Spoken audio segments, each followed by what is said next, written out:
इसमें हम लोग ये बात किए थे कि not only for roads and buildings,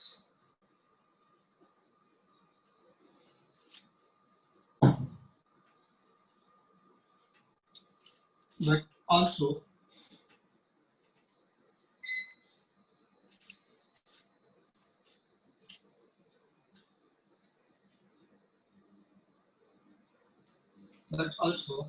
all the things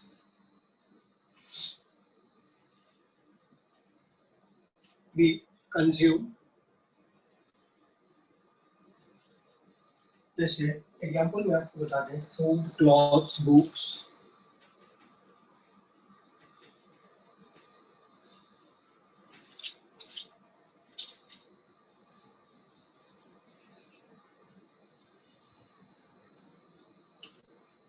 toys, furniture,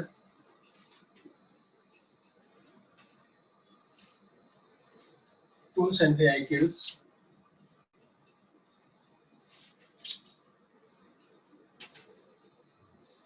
ये सारे जो हैं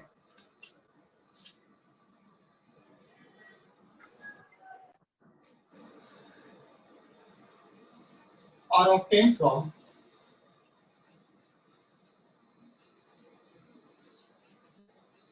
the resources present on this earth.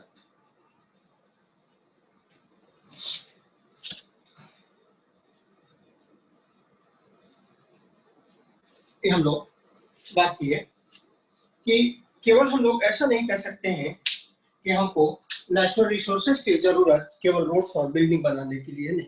जितना चीज भी हम कंज्यूम करते हैं, चाहे वो हमारा फूड हो, चाहे हमारा वो बुक्स हो, चाहे वो मेरा फर्नीचर हो, इन सब के लिए भी हमको नेचर पर ही डिपेंड करना पड़ता है। और आपसे हमें बात कर चुके थे कि ओनली एक एनर्जी है जिसका सोर्स हम लोग को अर्थ से हम लोग को लेना पड़ता है सब चीजें।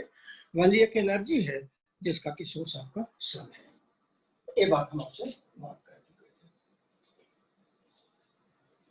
दूसरी तरफ आप एक बात जान लीजिए कि the human population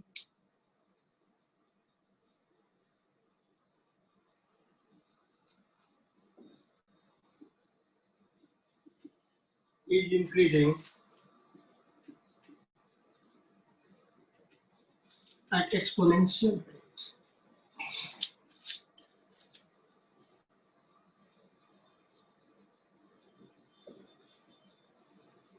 human population जो है ये एक्सपोनेंशियल रेट से बढ़ रहा है। एक्सपोनेंशियल रेट का यदि हम लोग एक ग्राफ ड्रॉ करेंगे तो इधर हम लोग नंबर लेंगे,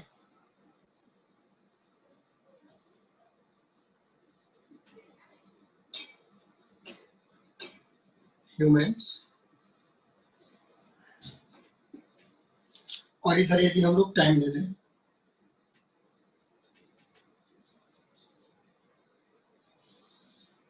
तो एक एक्सपोनेंशियल है।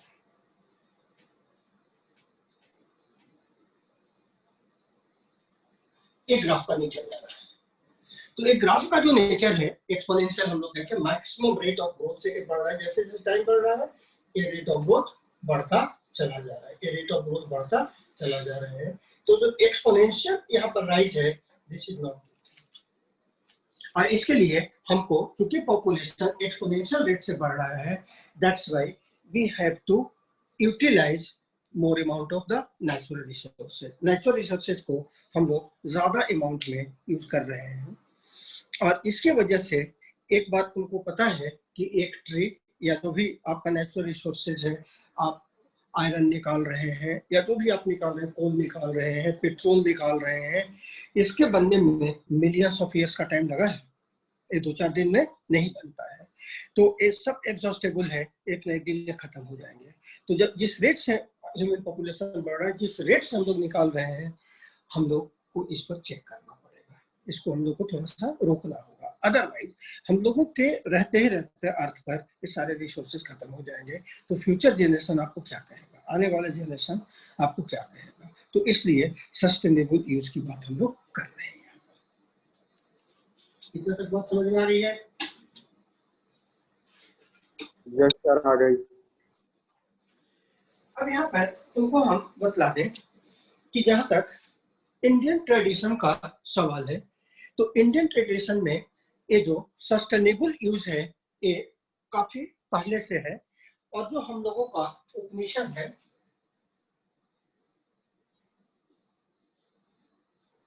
जो हम लोग का उपनिषद है एंड स्मृति, उपनिषद एंड स्मृति हम लोग को ये टीच ही करता है कि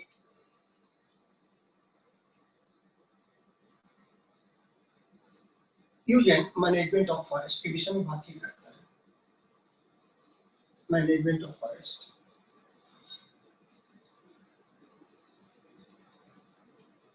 use and management of forest की बात ही सिखाता है। अब इसमें संस्कृत में कुछ लिखा हुआ है, वो आप लोग देख लीजिएगा, हालांकि वो जस्ट याद नहीं करना है, उसी फॉर्म में उसको ध्यान में रखना है।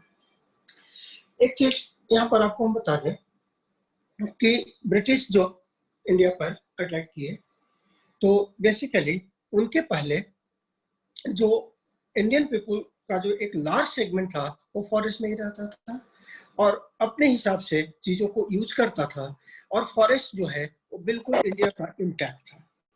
लेकिन जब ब्रिटिशर्स आए तो ब्रिटिशर्स ने उस फॉरेस्ट को आपको बेसिकली जो यूज किया वो रथलेसली, उनको तो मतलब था नहीं कि यहाँ का हमको बचाना है, रथलेसली इसको यूज किए और पीपुल को भगाना शुरू किया फॉरेस्ट से, फॉरेस्ट पर अपना अधिकार जमा लिए, और पीपुल जो थे वो धीरे धीरे एक स्मॉल एरिया में आपको सिमटते चले गए। उसके बाद जब इंडिया इंडिपेंडेंट हुआ तो ब्रिटिश के ही तर्ज पर इंडिया से गलती क्या हुई कि इंडिया ने बना दिया फॉरेस्ट डिपार्टमेंट।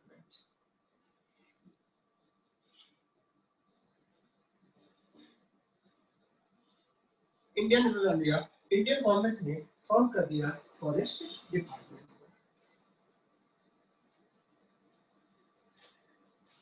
और फिर ये जो फॉरेस्ट डिपार्टमेंट था ये भी उसी तरीके से काम करना शुरू किया जो कि ब्रिटिशर्स का था।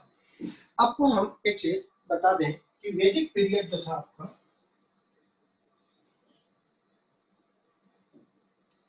एग्रीकल्चर जो था,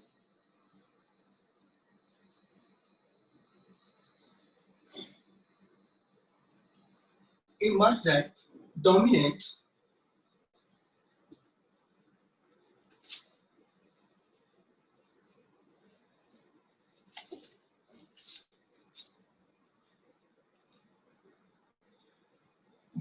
economic activity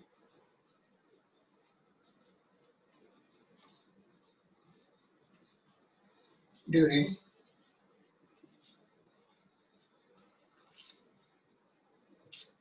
latter Vedic period.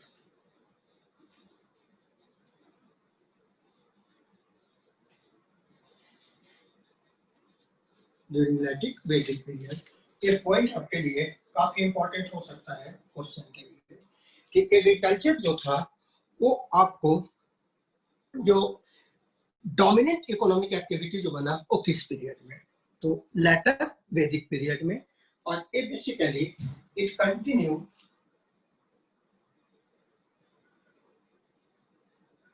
और इट कंटिन्यूड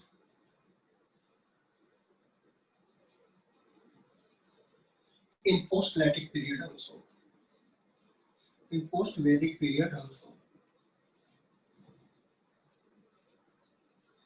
एक post-Vedic period जो था उसमें भी आपको एक कंटिन्यू किया, और इसी पीरियड में हम लोग बनाए सैक्रेड फॉरेस्ट एंड ग्रोव्स।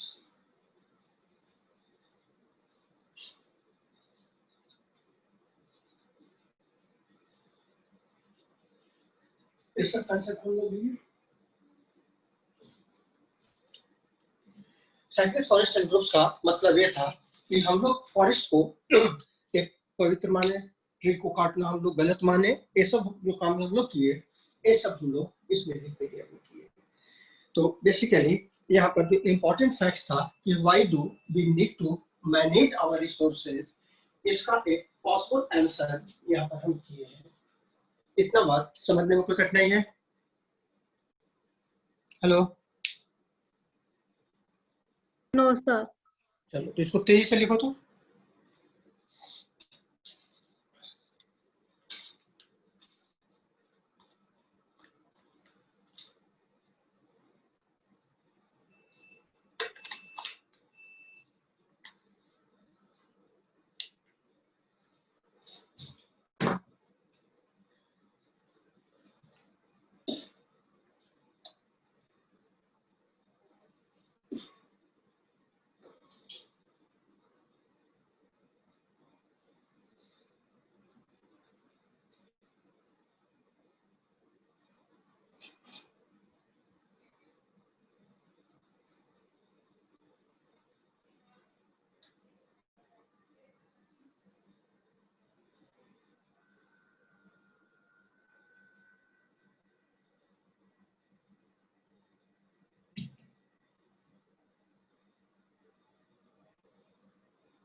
हो जाएगा तो बताइएगा।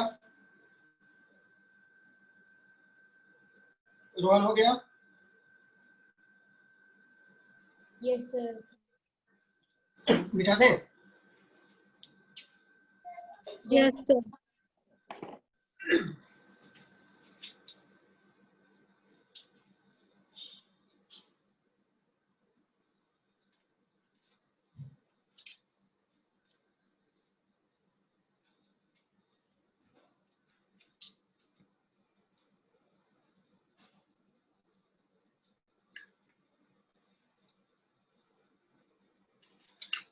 अब आपको याद होगा तो हम लोग शुरू में ये लिखे थे कि हम लोग को जो सस्टेनेबल मैनेजमेंट की जरूरत पड़ती है तो उसमें फॉरेस्ट, वाइल्ड लाइफ, आपका वाटर, पेट्रोलियम, कोल, इन सब पर बात करेंगे। अब इन सब चीजों को हम ले रहे हैं। तो जैसा कि पहले ही आपको बताया था कि फॉरेस्ट एंड वाइल्ड लाइफ को अलग करके नहीं बात करेंगे, दोनों को एक ही साथ लेंगे। तो हम लोग शुरुआत तो करने जा रहे हैं forest and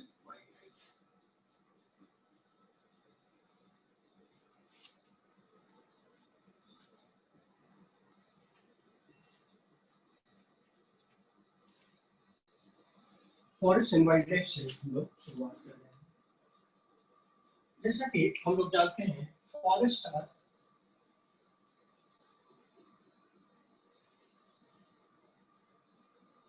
biodiversity hotspot.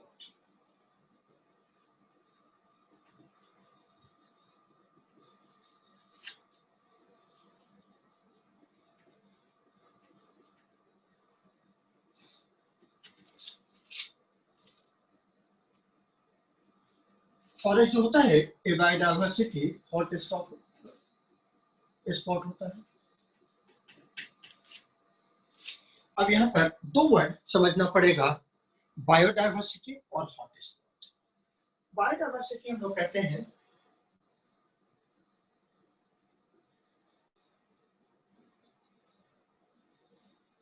it refers to number and kinds of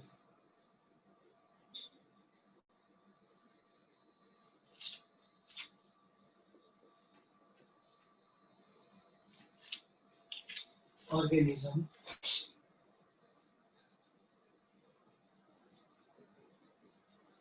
found in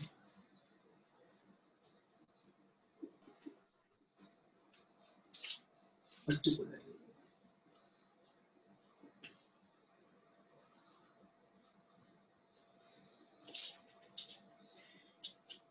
यानी एक पर्टिकुलर एरिया में उनका क्या नंबर है और कितने टाइप्स के ऑर्गेनिज्म पाए जाते हैं, वही कहलाता है बायोडाइवर्सिटी। और एक चीज याद रखिएगा कि बायोडाइवर्सिटी is an insurance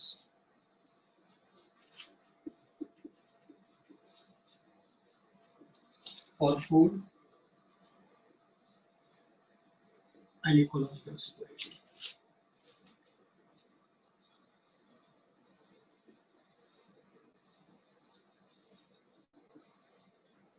ये बायोडाइवर्सिटी जो है ये इंश्योरेंस है फूड एंड इकोलॉजिकल सिक्योरिटी के लिए। आप जानते हैं कि जितना भी फूड हम लोग को मिल रहा है वो सब नेचर से मिल रहा है, और जितने वैरायटी के आपके फ्रूट्स हैं, जितने वैरायटी के आपके क्रॉप्स हैं, जितने वैरायटी के ग्रेन्स हो, हम लोग को उतनी ही वैरायटी का फूड मिलेंगे, उतना ही चीज़ें हम लोगों को जो भी बॉडी को रिक्वायरमेंट है, जो भी मिनरल्स की ज़रूरत है या कार्बोहाइड्रेट, प्रोटीन, वो सब हम लोग नेचर से ही ले रहे हैं। और यही नेचुरल सिक्योरिटी भी है, क्योंकि आप जानते हो कि plants are the great soil binder. और अभी इतना ज़्यादा जो फ्लड तुम देख रहे हो, इतना ज़्यादा जो नेचुरल कैलेमिटी आ रहा है, ये सब इसके वजह से है कि जो बिगनिंग ऑफ द सेंचुरी में हम लोग का फॉरेस्ट एरिया 40% था, जो कि अब श्रिंक करके 19.4% पर आ गया है। तो कहने का ये मतलब है कि almost more than half of the forest को हम लोग खत्म कर दिए, और आज उसका नतीजा जो है वो हम लोग देख रहे हैं कि उसका जो रिजल्ट है वो क्या होगा। तो इसीलिए बताएं कि बायोडाइवर्सिटी जो होता है ये इंश्योरेंस होता है फूड एंड इकोलॉजिकल सिक्योरिटी के लिए। और बेसिकली जो हॉटेस्ट स्पॉट होता है, हॉटेस्ट स्पॉट का मतलब है site of origin of organism, यानी वही वो साइट है जहां पर ऑर्गेनिज्म ओरिजिनेट किए हैं, और वहीं से हम लोग प्लांट्स को, एनिमल्स को यहाँ वहाँ माइग्रेट कर रहे हैं। तो इसको हॉटस्पॉट कहते हैं। तो बेसिकली फॉरेस्ट बायोडाइवर्सिटी हॉटस्पॉट, इसको समझने में किसी को कोई कठिनाई नहीं होनी चाहिए, क्योंकि जितना भी आपका ऑर्गेनिज्म का ओरिजिन हुआ, ह्यूमन भी फॉरेस्ट से ही धीरे धीरे मूव करके अब प्लेन की तरफ आया। तो फॉरेस्ट ही होता है बायोडाइवर्सिटी हॉटस्पॉट। अब यहाँ पर सबसे इम्पोर्टेंट है कि हम लोग ये देखें कि इनके स्टेक होल्डर्स कौन कौन से हैं।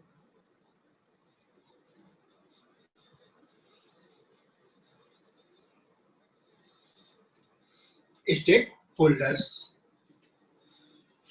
इनके जो स्टेक होल्डर्स हैं, ये हम लोग बात कर रहे हैं forest and wild life division में।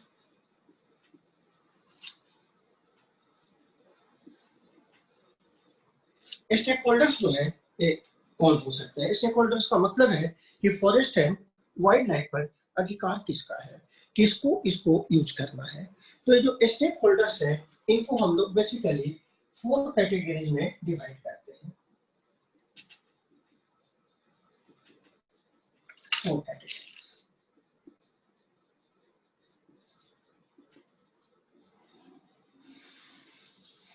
इनको हम 4 कैटेगरीज में डिवाइड कर सकते हैं। जो फर्स्ट कैटेगरी में हम लोग सबसे पहले जो रखेंगे, पीपल who lives around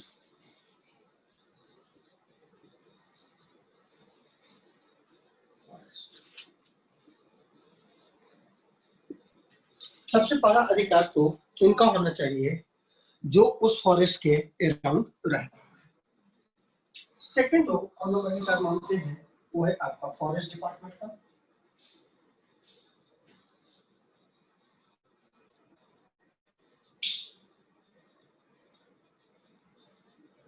और ये जो फॉरेस्ट डिपार्टमेंट जो है, own the land and control the resources from the forest।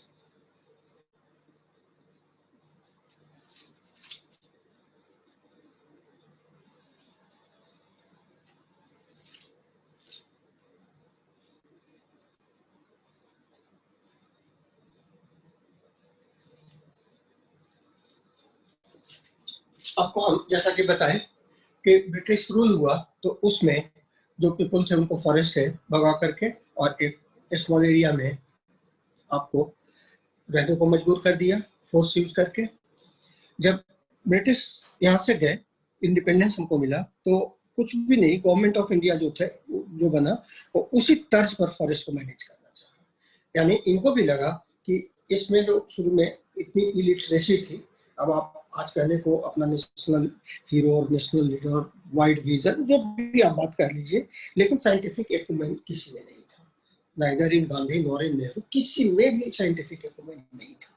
ऐसे पॉलिटिकल बातें आप जितनी कर लीजिए, अपने मुझसे उनकी बड़ाई आप जितनी कर दीजिए, लेकिन साइंटिफिक इक्विपमेंट नहीं था। और यही रीजन था उस समय ये फॉरेस्ट डिपार्टमेंट नहीं बनना चाहिए था। हम लोग का जो प्रिस्टाइन जो था उसी को, प्रिस्टाइन मतलब प्राचीन, उसी ट्रेडिशन को हम लोग को यूज करना चाहिए था। फिर से पीपल को हम लोग छोड़ देते फॉरेस्ट में और फिर वो फॉरेस्ट सारा डेवलप हो जाता। लेकिन गवर्नमेंट ऑफ इंडिया ने ऐसा किया नहीं और एक बना दिया फॉरेस्ट डिपार्टमेंट, और ब्रिटिशर्स जितने लैंड को खाली कराए उन सबको इंडिया जो फॉरेस्ट डिपार्टमेंट था अपने लैंड के रूप में ले लिया और रिसोर्सेज अपने हिसाब से मैनेज करना शुरू किया। इसका क्या बुरा इफेक्ट होगा अभी हम बात करेंगे। तो एक तो फॉरेस्ट डिपार्टमेंट का हो गया, और थर्ड जो यहाँ पर हो गया इंडस्ट्रीज।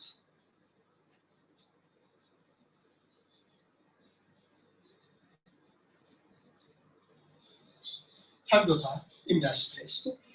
इंडस्ट्रीज में बेसिकली एक एग्जांपल आपको हम दे दें तो लीव्स ऑफ तेंदू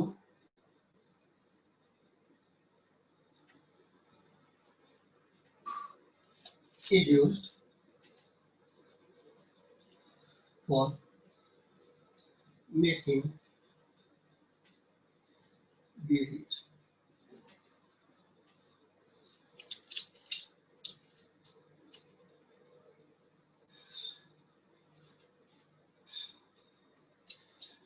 तेंदू का लीफ जो था वो बीड़ी बनाने के लिए यूज होता था। बीड़ी सब लोग जानते हो ना,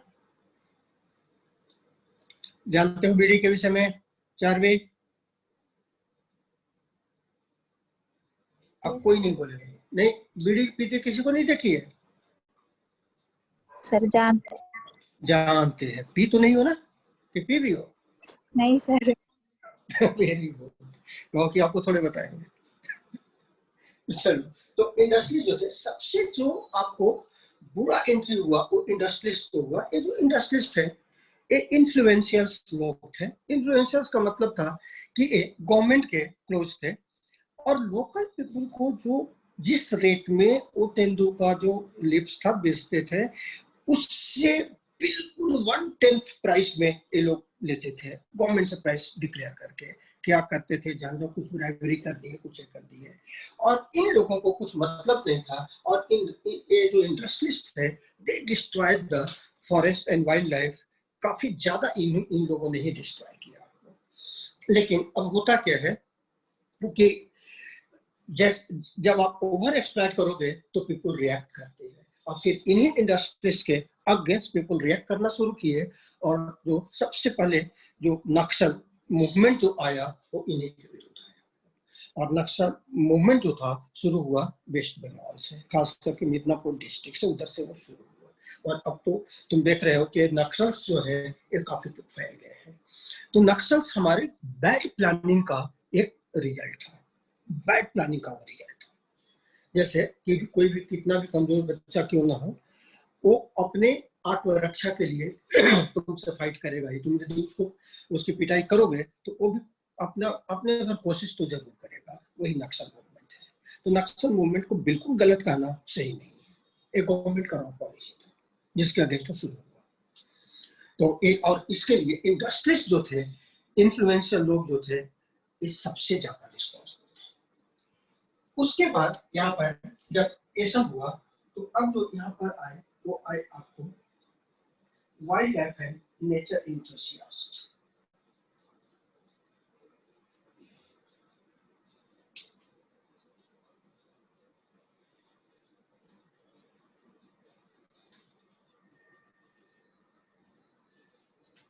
wild life and nature enthusiast. ये जो wild life and nature enthusiast जो थे, want to conserve nature in its peacetime form.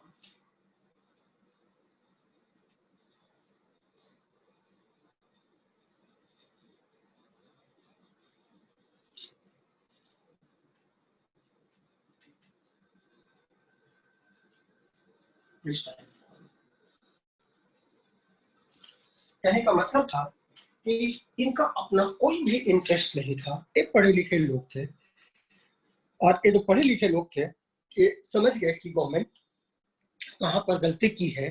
तो फिर वो जो नक्सल्स थे और गवर्नमेंट जो थे उनके बीच में एक समझौता कराने के लिए ये हो गए, और एक गवर्नमेंट को समझाने लगे कि आप गलत हो, इनका आप डिमांड जो है वो मानो, इनको आप फॉरेस्ट में जो भी इनका राइट है उससे आप इनको बेदखल ना करो, और आप जो हम लोग का जो प्रिस्टाइन फॉर्म था, प्राचीन फॉर्म ऑफ जो मैनेजमेंट था फॉरेस्ट का, जिसमें फॉरेस्ट में से ये लोग लाभ भी ले रहे थे, ये लोग वहां से लकड़ियां भी काट रहे थे, फ्यूल भी यूज कर रहे थे, एनिमल्स को भी ग्रेजिंग करा रहे थे, लेकिन हमारा फॉरेस्ट इंटैक्ट था, फॉरेस्ट को कोई हानि नहीं हुई।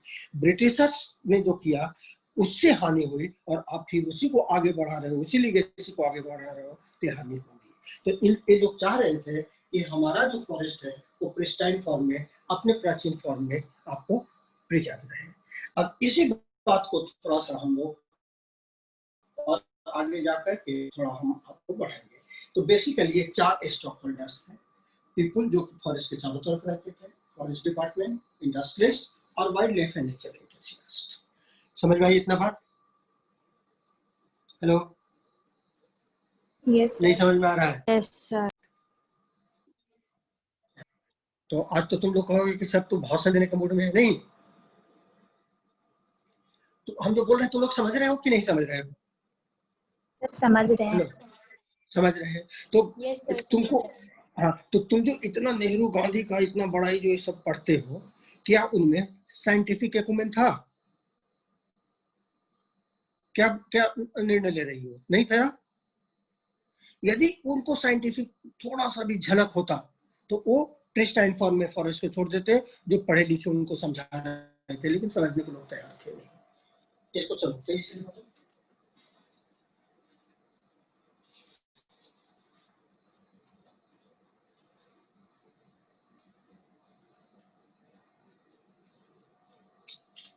कोई जगह तो बताना।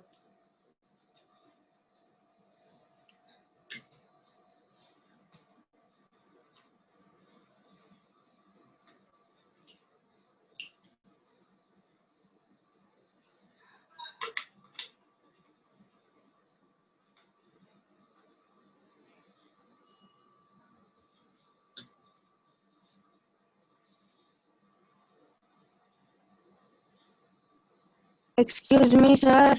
हाँ बोलो।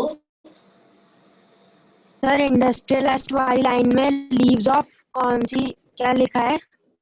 आप बताओ, दिखाई दे रहा है? नहीं सर, क्लियर नहीं आ रहा। कहाँ पर बताओ? वो लीव्स ऑफ टेंडर है। Tendu, tender tendu, TENDU। के सर? तेंदू एक प्लांट, तेंदू एक प्लांट होता है ना? नहीं समझे? Yes sir. तेंदू एक प्लांट होता है जिससे तुम लोग बना करके बीड़ी पीते हो। तुम लोग नहीं पीते हो, बाकी लोग पीते हैं। हरियाणा में तो बीड़ी बहुत पी जाती है। नहीं, बीड़ी पीने का बहुत प्रचलन है ना, ट्रेडिशन है ना? Yes sir. अच्छा, हाँ, क्योंकि हम लोग महेंद्रगढ़ जब जाते थे, बीड़ी और तंबाकू,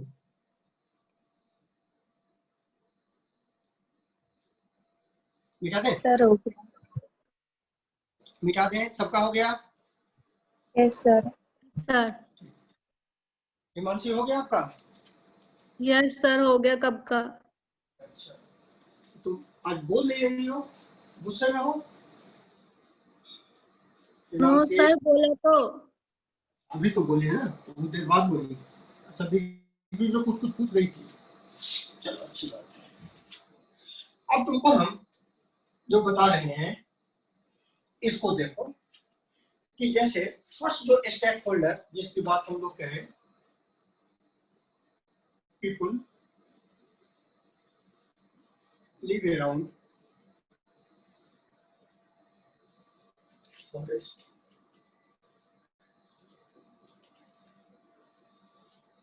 इनकी एक्टिविटीज हम लोग देखें। इनकी क्या एक्टिविटीज थी जिसके वजह से ब्रिटिश गवर्नमेंट और गवर्नमेंट ऑफ इंडिया इनको पनिश करना शुरू किया। इसके इनकी जो एक्टिविटीज थी, ये जो फॉरेस्ट को यूज करते थे, they use forest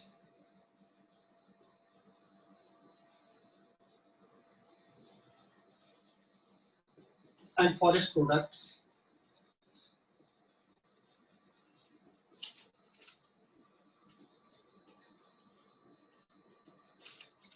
For following names.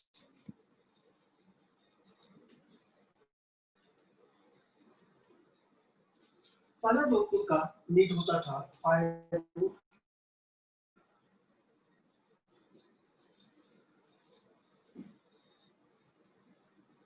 दूसरा जो उनका नीड होता था small timber and hatch, small timber,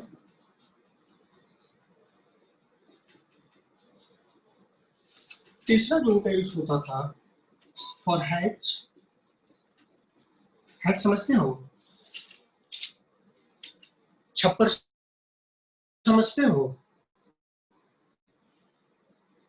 छप्पर समझते हो, चारवी नहीं समझती हो, क्योंकि आजकल तो हम लोग रूफ बना देते, तो रूफ को ही छप्पर कहते हैं।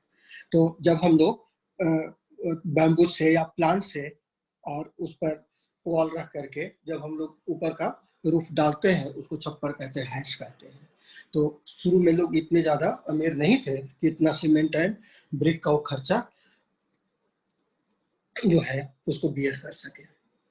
तो जो लोकल पीपल थे वो फॉरेस्ट में से कुछ फायरवुड लेते थे जलावन के रूप में, तो स्मॉल टिम्बर लेते थे और दरवाजा वगैरह बनाने के लिए और हैच करते और अपना छप्पर बनाते थे।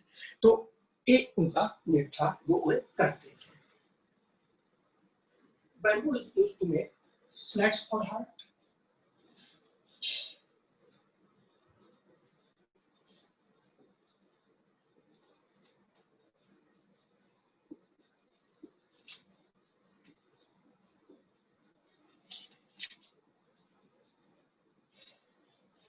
उनकी जो झोपड़ी होती थी तो बीच में एक लंबा बैम्बू देते थे जिसको आज हम लोग अच्छा। बीम कहते यार बीम बास्केट भी बनाते थे।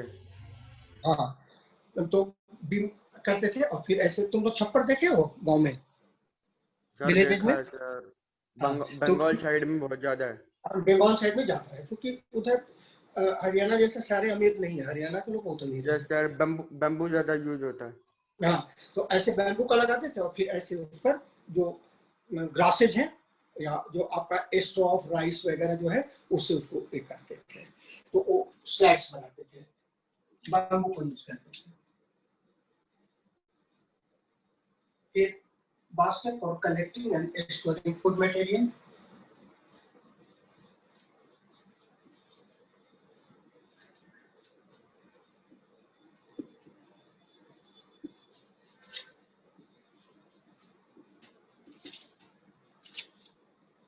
मटेरियल्स। अब तो पिक्चर में ही देखते हो कि जो फीमेल्स होते हैं या जो मेंस होते हैं अपने पीठ पर बास्केट लटका लेते हैं और फिर जो भी वेजिटेबल वगैरह जो भी प्लग करते हैं उसको उसमें जमा करते हैं। तो बास्केट बनाने के लिए भी जनरली बम्बू को हम लोग काफी यूज करते थे, लेकिन इसमें बाकी भी जो वुड थे वो यूज होते थे। इम्प्लीमेंट्स फॉर एग्रीकल्चर,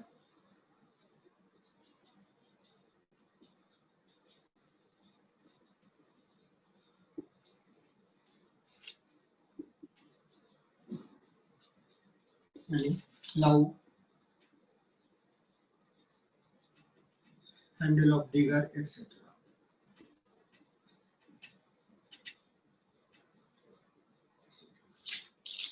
हल वगैरह जो बनाया जाता था, आपको जो भी एग्रीकल्चर के इम्प्लीमेंट्स बनाए जाते थे उनमें थोड़े उसको यूज करते थे। ये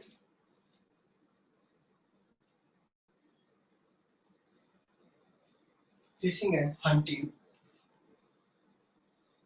फिशिंग इक्विपमेंट्स,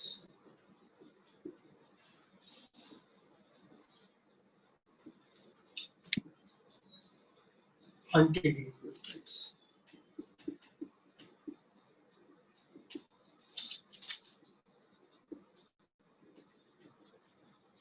ये सब करने के लिए फॉरेस्ट को यूज करते थे।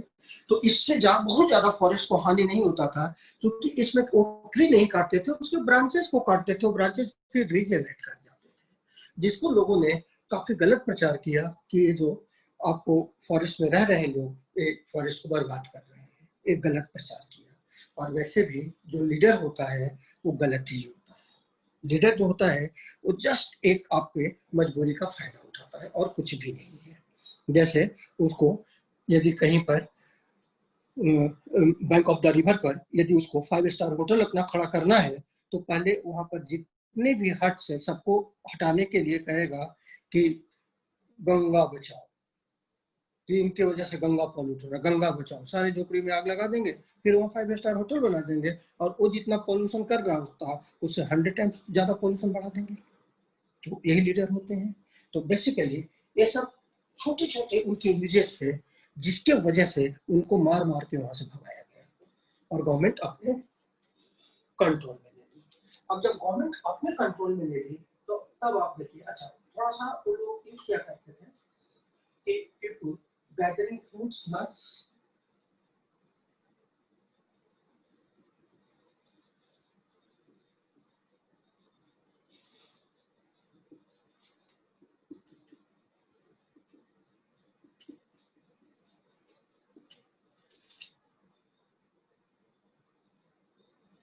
and medicine from the forest.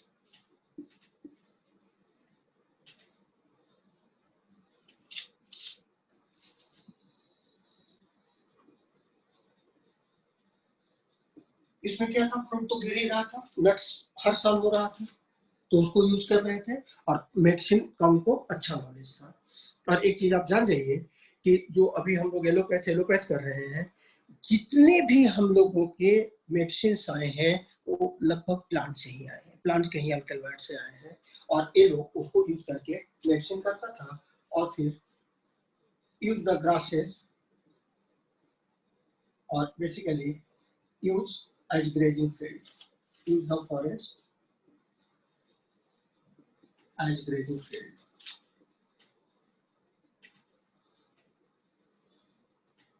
ये फॉरेस्ट को ग्रेजिंग फील्ड के रूप में यूज कर रहे थे और इस पर लोगों ने काफी हाई तौबा मचाया और हाई तौबा मचा करके कहा कि अरे ये तो सारे ग्रास वेजिटेशन खत्म कर देंगे। लेकिन उन बेवकूफों को ये पता नहीं था कि जब कैटल उसको ग्रेज कर जाएंगे तो फिर वो ग्रो करेगा और ग्रो करेगा। जो फॉरेस्ट डिपार्टमेंट के लोगों ने किया उसका भी अब बता रहे हैं। तो ये आपको पीपल अराउंड द फॉरेस्ट जो थे उनकी ये एक्टिविटीज थी, इनकी जो एक्टिविटीज थी बताए वो समझने में कोई कठिनाई है? Hello, no sir.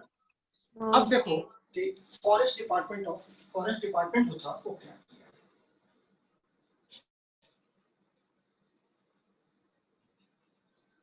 Forest department जो था गवर्नमेंट ऑफ इंडिया का है, वो क्या किया, फॉरेस्ट डिपार्टमेंट ऑफ इंडिया जो था ये शुरू किया मोनोकल्चरिंग ऑफ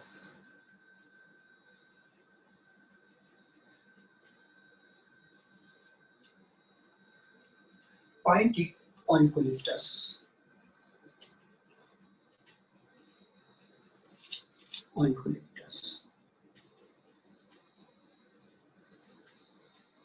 देखो गवर्नमेंट ऑफ इंडिया किया, गवर्नमेंट ऑफ इंडिया जो था फॉरेस्ट डिपार्टमेंट जो था वो किया क्या कि जितने दूसरे वेजिटेशंस थे सबको हटाया, सबको काट करके भगाया और सबको काट करके हटाने के बाद वहां पर मोनोकल्चरिंग किया। मोनो का मतलब एक ही टाइप के प्लांट को लगाया और वहां पर आपका pine forest, teak forest, eucalyptus, so that कि इनके टिम्बर कॉस्टली होते हैं।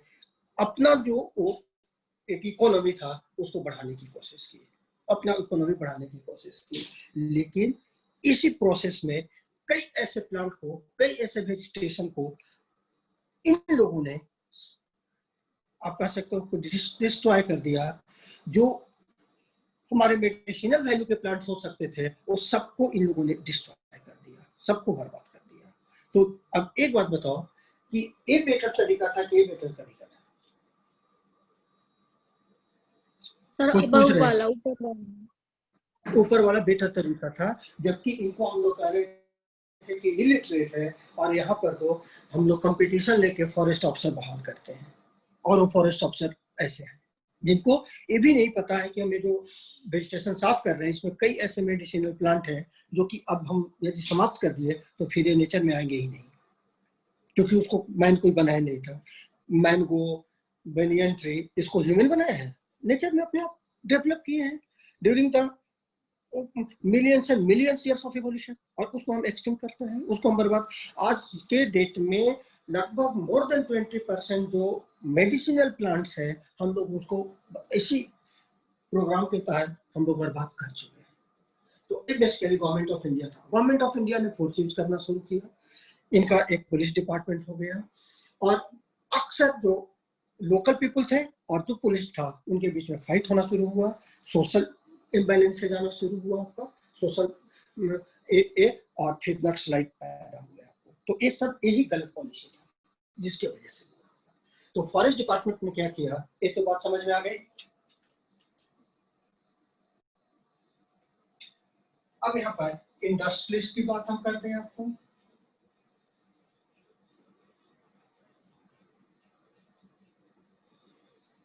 इंडस्ट्रीज जो थे रिक्वायर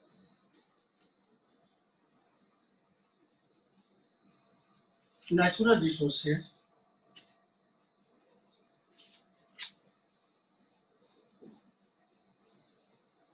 for timber, paper,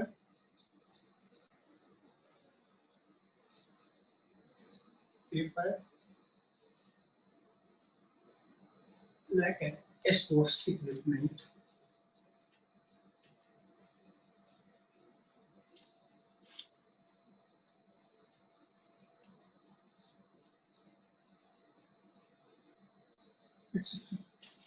अब इंडस्ट्रीज था, इन्फ्लुएंशियल लोग हैं, जवाहरलाल नेहरू के जो क्लोज होते थे, जिसको आज के डेट में चमचा कहते हैं हम लोग, लीडर के, ये सब इंडस्ट्रीज बन गए।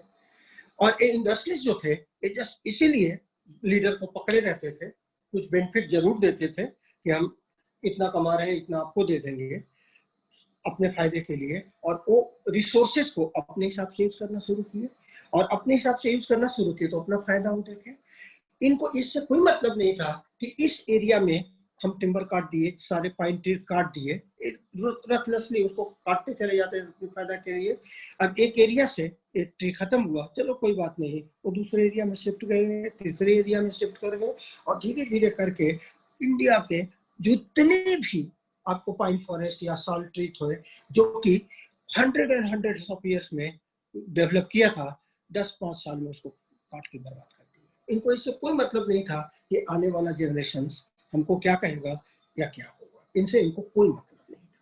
तो एक जो रोल हुआ, ये इंडस्ट्रीज का रोल हुआ।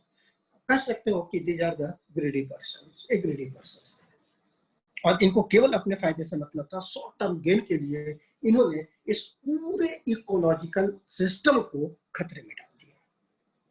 तो तुम देख सकते हो कि फॉरेस्ट डिपार्टमेंट क्या किया और इंडस्ट्रीज क्या किया।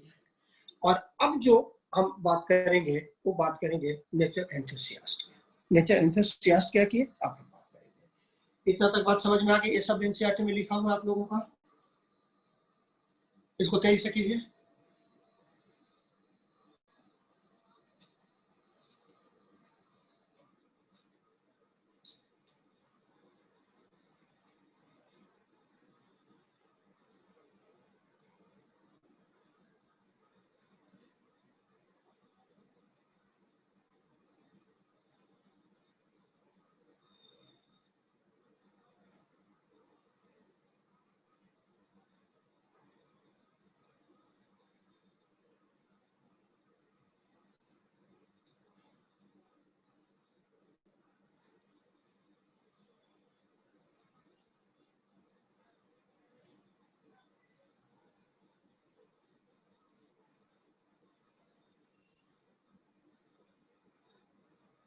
हो गया हिमांशी?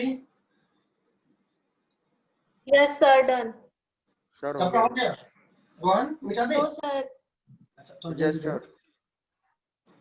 Yes, sir. किसका नहीं हुआ है? रिया का? किसका नहीं हुआ है? अच्छा Sir, जल्दी जल्दी करो।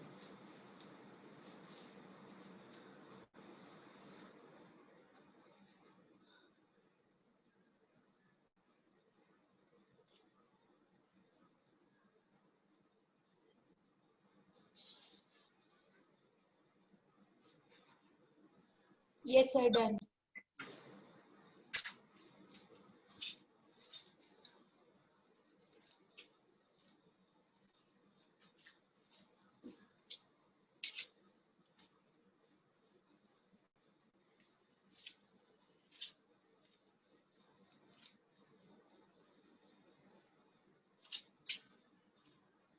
नेचर एंथुसियास्ट की जो हम लोग बात करें,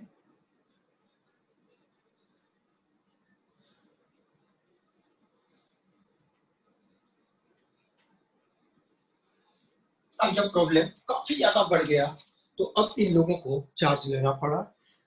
हम तुम जैसे जो पढ़े लिखे लोग थे, जिनको सारी प्रॉब्लम समझ में आ रही थी, एक एक्सट्रीम था जो कि फॉरेस्ट में जो विलेजर्स थे उनको अपना इंटरेस्ट दिखाई पड़ रहा था, गवर्नमेंट को अपना इंटरेस्ट दिखाई पड़ रहा था। इन दोनों के बीच में जो एक मिडिल मैन का जो काम किए वो इन लोगों ने किया। अब यहाँ पर एक चीज तुमको हम बतला दें कि तुमको हम बतलाए थे कि इंडियन ट्रेडिशन में फॉरेस्ट को प्रिजर्व करना, फॉरेस्ट को बेसिकली पूजा करना एक आपको ट्रेडिशन था। इसमें सबसे आगे जो था बिश्नोई। बिश्नोई जो थे राजस्थान की कम्युनिटी। क्या कर रहे हो, क्या कर रहे हो? सर बिश्नोई तो राजस्थान की कम्युनिटी है ना? हाँ, ये राजस्थान की ही कम्युनिटी है। ये बिश्नोई जो है ये बेसिकली, आपको पहले बता दें कि जो नेचर एंथुसियास्ट थे वो शुरू में कोशिश किए कि जितने लार्ज एनिमल्स हैं उनको बचा लें। लायन, टाइगर, एलिफेंट्स, राइनोसिरस, इसका लोग शिकार करना एक अपना प्रेस्टीज बनाने लगे। एक ये हो गया कि उस राजा ने तो इतने शेर को किल कर दिया, उस राजा ने तो इतने टाइगर को मार दिया, और ये जो टाइगर का जो स्किन होता है उसको घर में लोग लगाना एक सब समझ लिया ट्रेडिशन है, एक रईसी है, उस तरह से बात किया। तो पहले तो उसको बचाने के में ये लगे। उसके बाद इन लोगों ने अपना गोल बढ़ाया और पूरे बायोडाइवर्सिटी को इन लोगों ने प्रोटेक्ट करने का काम किया। ये जो बिश्नोई समाज है, यहाँ पर एक बात आपको हम कर दें कि ये बेसिकली खेजरी विलेज है।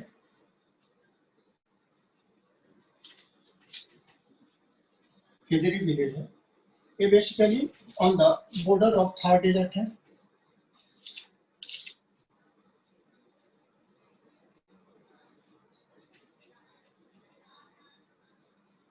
थार डेजर्ट के बॉर्डर पर है।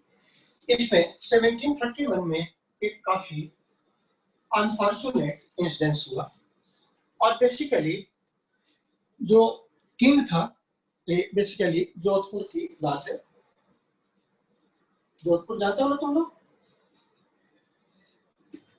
यस सर, गए भी हैं। Yes, sir. हाँ, तो बेसिकली वहां पर जो किंग था उसने अपने वन ऑफ द मिनिस्टर को कहा कि go and arrange the timber for my new palatial building. हमारी न्यू पैलेशियल बिल्डिंग के लिए तुम टिम्बर को अरेंज करो। अब जो उनके मिनिस्टर थे वो जानते थे कि टिम्बर काटने हम जाएंगे फॉरेस्ट में तो क्या दिक्कत होगी। तो बेसिकली टिम्बर में एक प्लांट होता है खेजरी, जिसका आपको फोटोग्राफ आपके एनसीईआरटी में दिया हुआ है। प्रोसोपिस जिसको कहते हैं बोटैनिकली।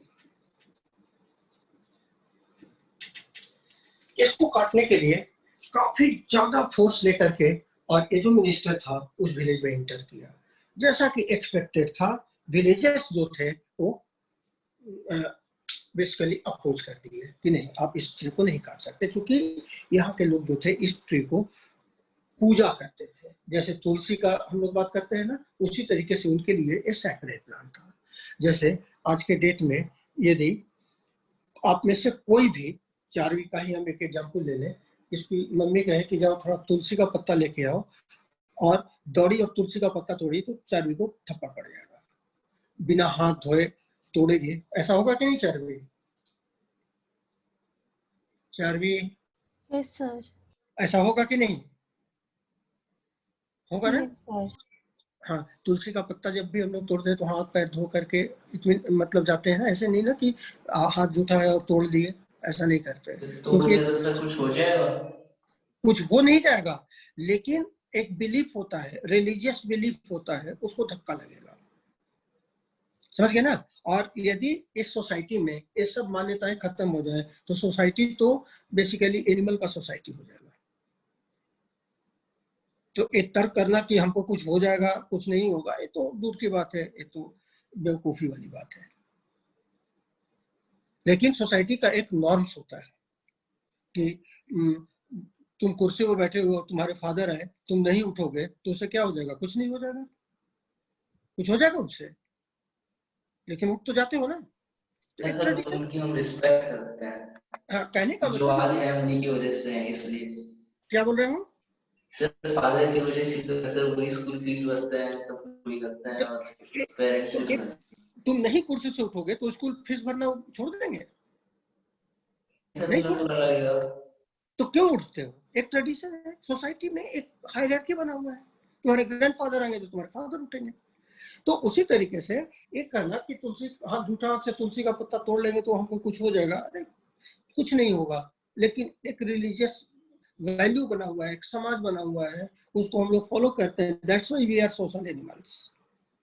हम इसी वजह से सोशल एनिमल्स हैं, अदरवाइज हम लोग भी वाइल्ड एनिमल हो जाएंगे।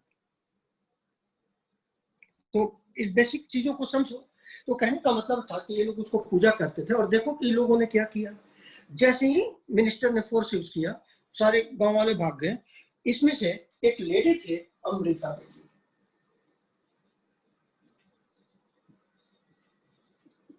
एक करेज दिखाई और गई और ट्री को पकड़ ली, ट्री से लिपट गई और कही कि हम ट्री काटने नहीं देंगे, काटना है तो मेरे साथ काट दो। और वो मिनिस्टर था, उस समय किंग का राज था, उसने काट दिया। तो अब तुम देखो कि इस लेडी ने उस ट्री को बचाने के लिए अपना लाइफ सैक्रिफाइस कर दिया।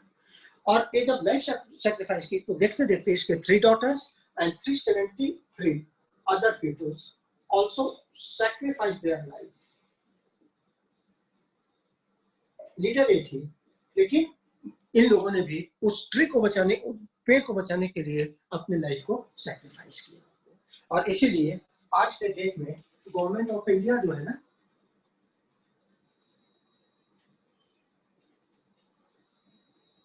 आज के डेट में गवर्नमेंट ऑफ इंडिया जो है, ये आपका अमृता देवी बिश्नोई नेशनल अवार्ड करती है।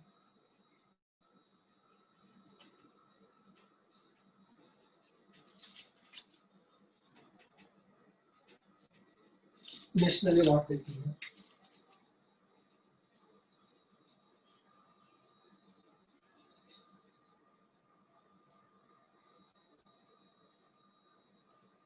For wildlife conservation.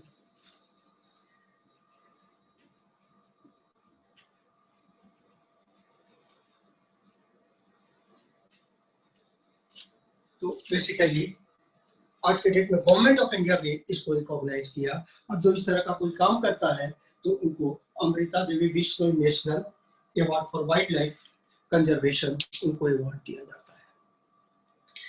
उसके बाद आपको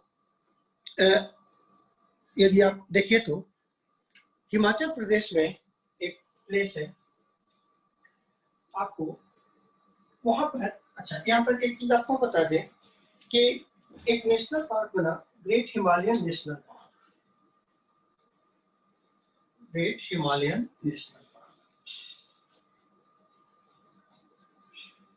नेशनल पार्क ये बनाया गवर्नमेंट ऑफ इंडिया ने। यहाँ पर होता क्या था कि यहाँ पर अल्पाइन मीडोज था, घास स्थली को कहते हैं, अल्पाइन मीडोज था, थोड़ा बड़े भी हो गए अल्पाइन। तो बेसिकली ये जो अल्पाइन मीडोज था, तो यहाँ पर होता क्या था कि आपका जो नोमैडिक जो शेफर्ड्स होते थे आकर के अपने भेड़ को चराते थे। तो बेसिकली गवर्नमेंट ऑफ इंडिया को, लोगों को लगा कि अरे तो बर्बाद कर रहे हैं, तो पूरा घास ही खत्म कर देते हैं, पूरा खत्म कर देते हैं।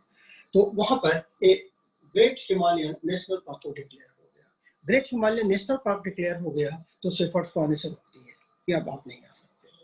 लेकिन इसका बैड इफेक्ट उनको तुरंत दिखाई पड़ गया। आफ्टर 3-4 ईयर्स ये देखे कि जो ग्रासेस थे ये चूंकि यूज नहीं हुए, ग्रेज नहीं हुए, ये काफी टॉल हो गए, वो गिर गए, और फिर धीरे धीरे वेजिटेशन समाप्त होने लगा, धीरे धीरे वेजिटेशन समाप्त होने लगा। तो क्या इफेक्ट पड़ा, बात समझ में आ गई?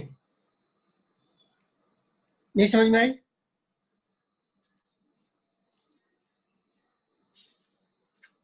यस सर, समझ आ गई।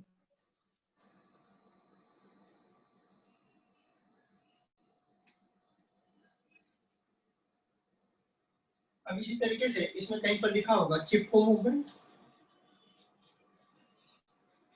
चिपको मूवमेंट के बाद चिपको मूवमेंट जो था इनिशिएट किया सुंदरलाल बहुगुणा ने।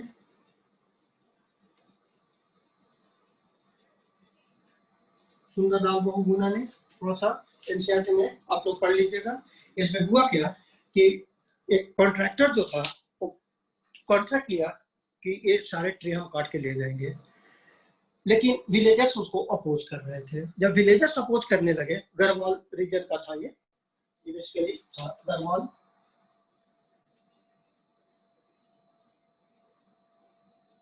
गढ़वाल रीजन का था आपका। तो बेसिकली जब एक दिन जब सारे मेल्स काम पर चले गए, मिड डे का था, नून में एक पहुंचे काफी लेकर के कि काट देंगे, तो वहां की जो फीमेल्स थी वो जाकर के चिपको मूवमेंट चलाई, हग द ट्री, और जिस ट्री को काटने जाते थे उसी से वो चिपक जाते थे। और एक मूवमेंट जो था धीरे धीरे इतना फैला कि अब कोई कॉन्ट्रैक्ट लेने को तैयार नहीं था, सब कॉन्ट्रैक्ट कैंसिल हुआ और ट्री को बचाया गया। तो ये जो काम है ये नेचर एंथुसियास्ट का है। बात समझ में आ रहा है? हेलो हिमांशु, Yes, समझ में? sir. Yes sir. चलो इसको लिख लो। अब आपको कल की क्लास में मैनेजमेंट ऑफ फॉरेस्ट वगैरह बता देंगे। मैनेजमेंट ऑफ फॉरेस्ट से शुरू करेंगे।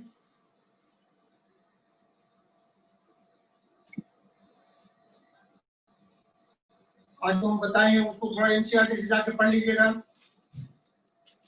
बिना पढ़ने होगा नहीं। और ये सब कहानी है, सब आपको समझ में आता।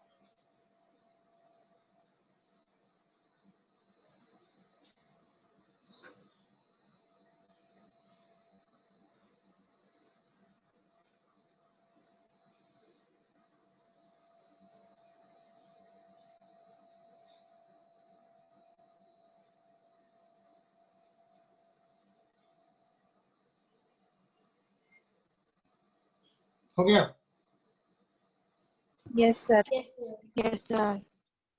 चलिए, तो आप लोग का नेक्स्ट क्लास का भी टाइम हो गया, आप लोग छोड़ सकते हैं। जिसका भी हो गया वो जा सकता है। हम ये क्लास हटाएंगे, हटा दें क्लास को।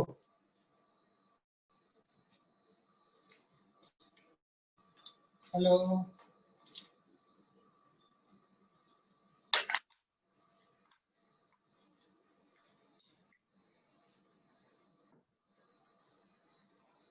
क्या भी हटा दे?